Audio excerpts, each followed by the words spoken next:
Então daqui a pouco tem o Corinthians. Nós vamos começar com o clássico ontem, então, né? Vamos. Porque você ontem estava lá, frio, hein? Chuva. Frio e chuva o tempo todo. Vixe, o tempo inteiro. 13 graus. 13. E lá venta, né? Lá venta. Aberto, assim, ali na Mas tá na tudo certo. arena. É isso aí, você já Faz está parte. acostumado também. Qual que foi a repercussão? A repercussão tá maior do lado do Corinthians ou do lado do São Paulo? Porque aí tá todo mundo querendo saber o futuro do Roger também, né, Hernan? Não, a repercussão, ela é muito... cartinha lá. Ela é a cartinha aqui, ó, tá aqui desse lado. Carta Bruno Andrade. Isso. A repercussão, obviamente, ela tá muito do lado do São Paulo, principalmente na questão do Roger Machado e de saída do Roger Machado. É bem verdade que ontem, já antes do jogo, conversando com algumas fontes lá do São Paulo, e já me diziam assim... O Roger, na verdade, na entrevista pré-jogo, falava sobre isso e isso só foi confirmado depois quando eu tive essa conversa com alguns dirigentes do São Paulo. Não seria o clássico, não seria o majestoso que iria avaliar o trabalho do Roger naquele momento. Então, assim, ali para mim estava muito claro, na frase do treinador pré-jogo e nas conversas com os dirigentes, que qualquer resultado, né, não iria fazer com que a direção pensasse numa mudança. Para mim estava muito claro isso, tanto que eu assegurei isso e falei durante a transmissão e no pós-jogo também. E depois tive oportunidade de conversar com a direção e só confirmou aquilo que já estava praticamente apurado ali pós-derrota.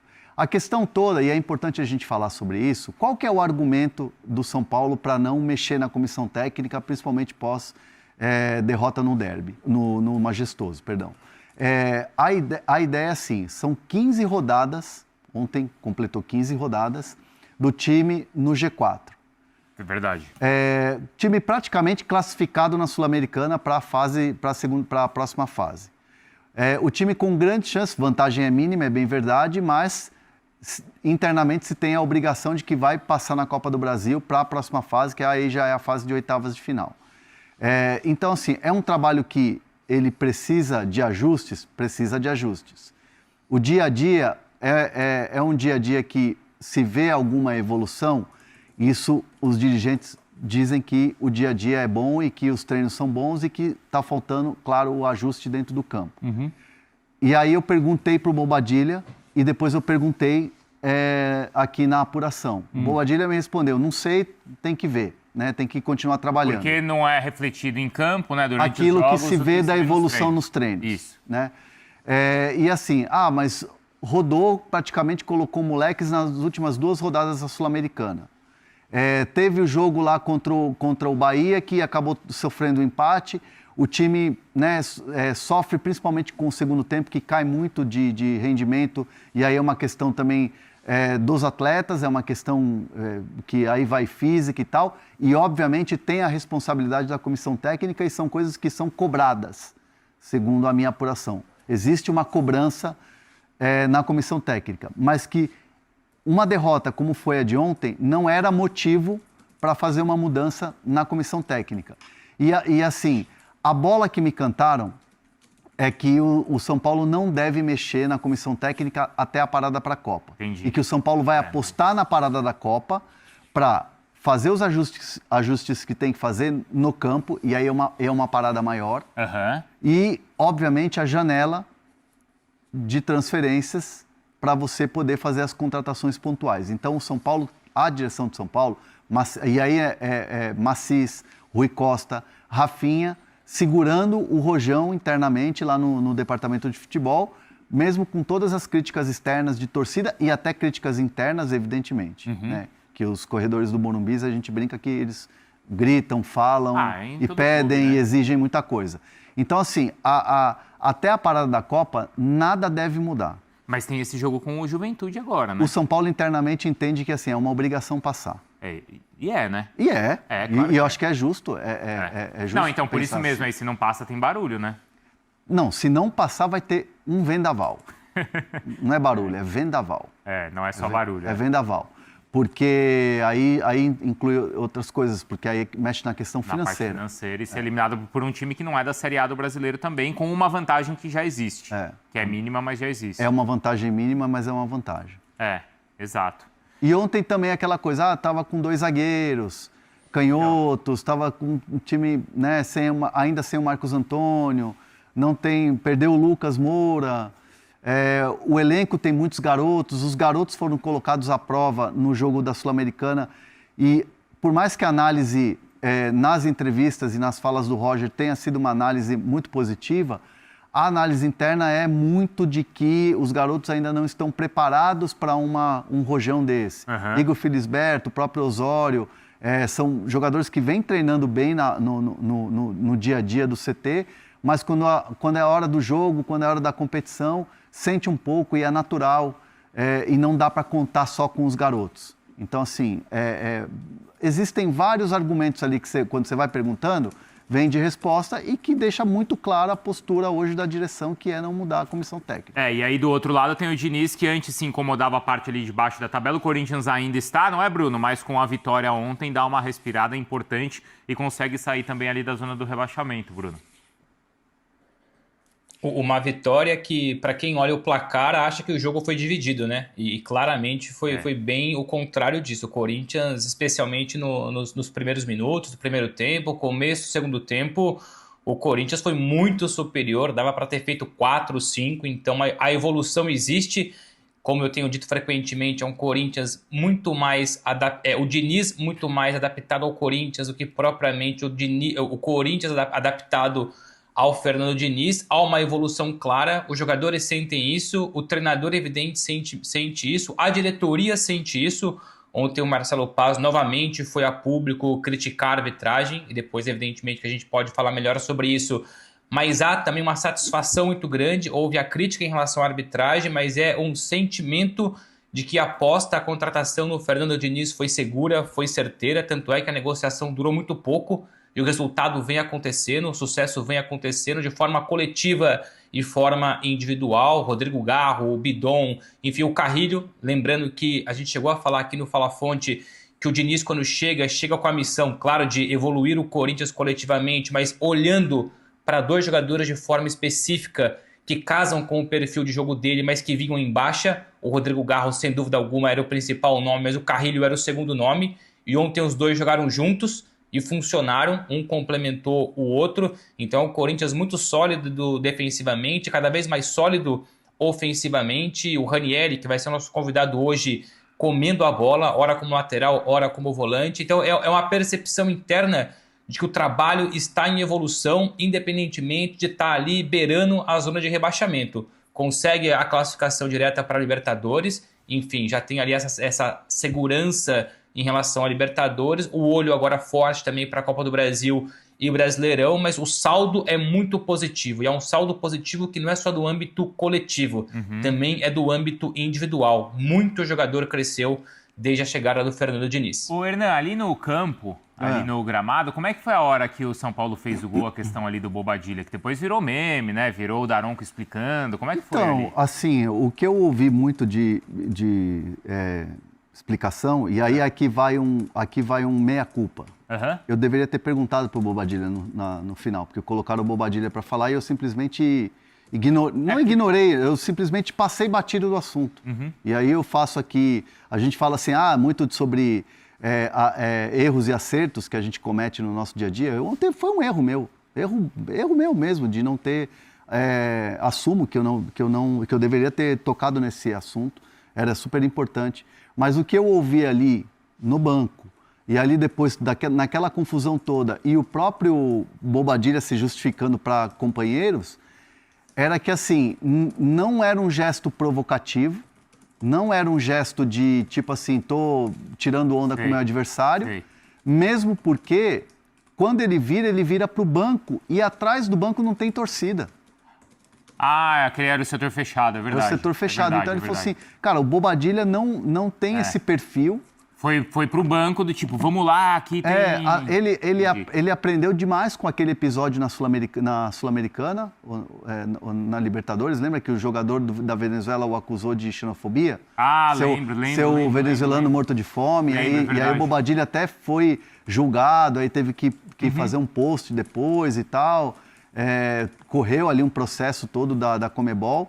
E que, assim, me disseram, o moleque aprendeu demais com aquele episódio, não é muito do perfil dele, é um perfil mais na dele e tal, mais tímido, não faria isso para provocar, e que ele fez aquilo numa coisa tipo para os companheiros. Vamos lá, caramba, aqui tem que ter, né? Tem que ter aquela coisa toda. É que depois é engraçado o Daronco indo lá explicando, né? E aí, assim, tanto que ele não faz o gesto, e aí, assim, não quero aqui ficar discutindo isso, que acho que é muito mais para comentarista do que da questão da informação. Estou trazendo o que eu ouvi do lado do São Paulo ali na hora. Pô, foi virado para o banco, não tinha torcida, não tinha ninguém do Corinthians perto, então não tinha como ser uma provocação, era muito mais uma coisa de comemorar daquele jeito para os companheiros e, tipo, não teve uma ação ali. Enfim, foi o que eu ouvi, tá? Estou falando de informação aqui, de bastidor para vocês. E aí, do outro lado do Corinthians, o Mateuzinho vira para mim e fala assim, ele já chegou assim, olhando para mim e já falando, quando acaba o primeiro tempo. Se fosse do lado do Corinthians, eu tinha certeza absoluta que o jogador nosso seria expulso. O Mateuzinho falou? O Mateuzinho falou para mim, ele pode falar aí. Se fosse jogador nosso, a mesma coisa, já teria sido expulso. Brincadeira esse Daronco, não sei o que. Aconteceu com o Alan e com o André. E saiu esbravejando.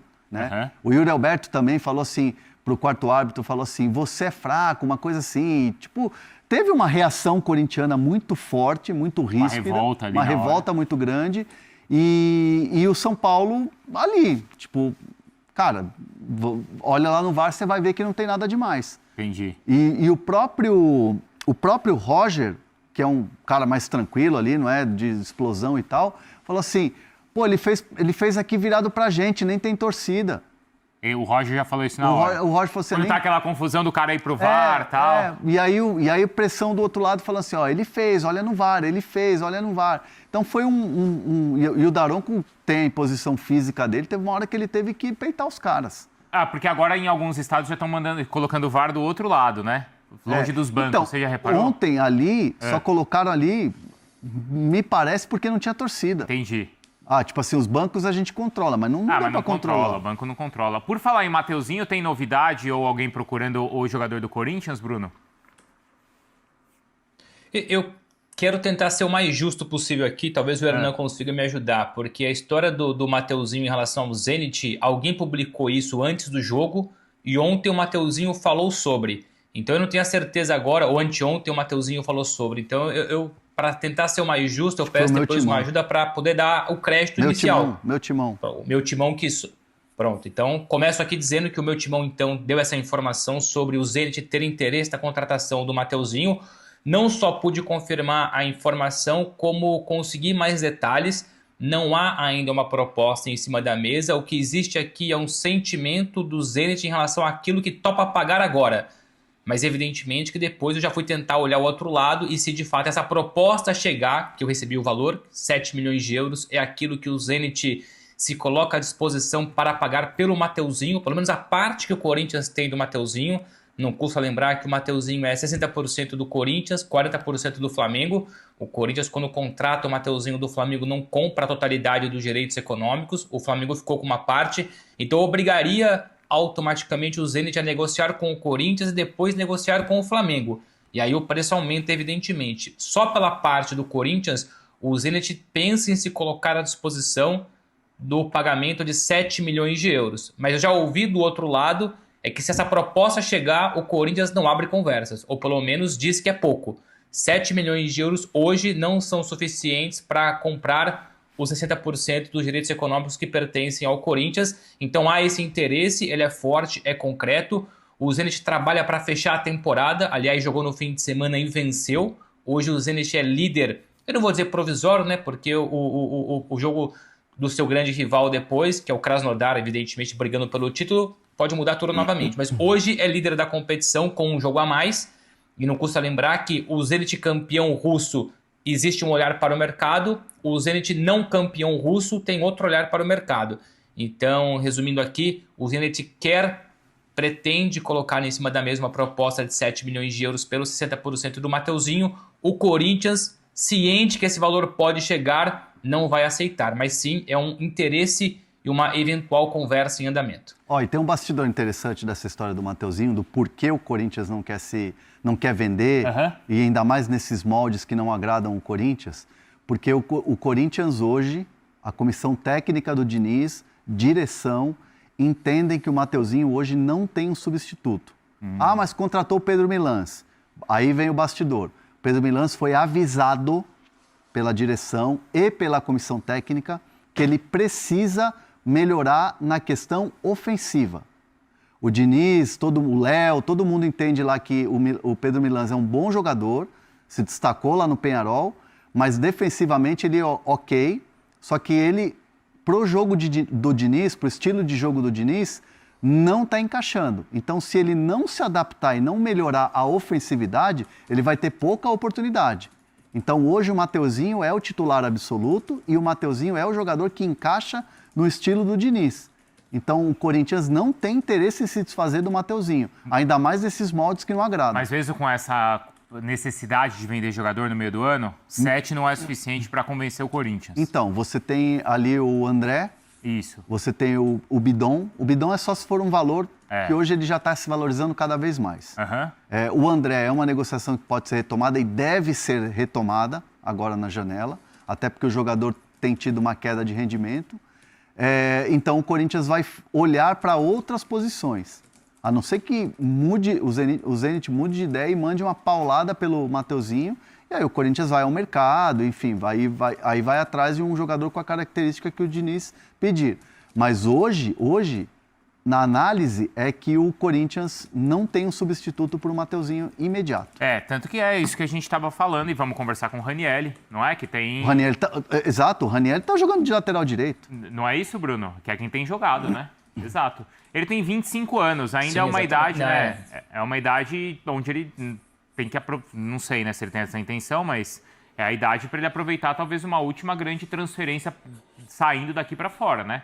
Última? Por 25? Não, daqui para 25 fora. anos... O europeu não vai contratar com 27, 28, 29? Não, pode contratar, mas não é um mercado... É mais difícil. É isso, um mercado alternativo, é isso aí. Sim, 25 anos talvez Já seja passa, o teto né? da idade que o Zenit pensa, né? E não custa lembrar, já falamos isso outras vezes, até para quem acompanha muito o mercado de transferências, o Zenit, por ser, enfim, o clube ser detentor e vice-versa de uma empresa que está proibida pela UEFA, pela União Europeia, no caso União Europeia, não UEFA, de fazer negócios por conta da guerra Ucrânia e Rússia, o Zenit olha sempre para o futebol sul-americano. O Zenit não pode, por proibições da UEFA, da FIFA, negociar na Europa. Então olha sempre para o mercado do Brasil, mercado sul-americano, Argentina, Colômbia, etc. Não à toa, são muitos sul-americanos no elenco do Zenit. 25 anos é o teto máximo, que a ideia do Zenit é contratar jovens, nos casos então até 25 anos, sul-americanos. O Mateuzinho entra nesse perfil, só que não custa lembrar, já falei mais cedo, por esse valor, o Corinthians não abre a negociação. Rapaziada boa, mais um giro de notícias para vocês que estão acompanhando o nosso canal aí, mais uma vez, muita informação de mercado, de finanças e bastidores e muita especulação de muita informação para você que gosta desse tipo de conteúdo. Peço humildemente que você senta o dedo no seu like e deixa forte aí para poder fortalecer o canal toda vez que tiver vídeo novo, tá bom? E um grande abraço para você e até o próximo vídeo.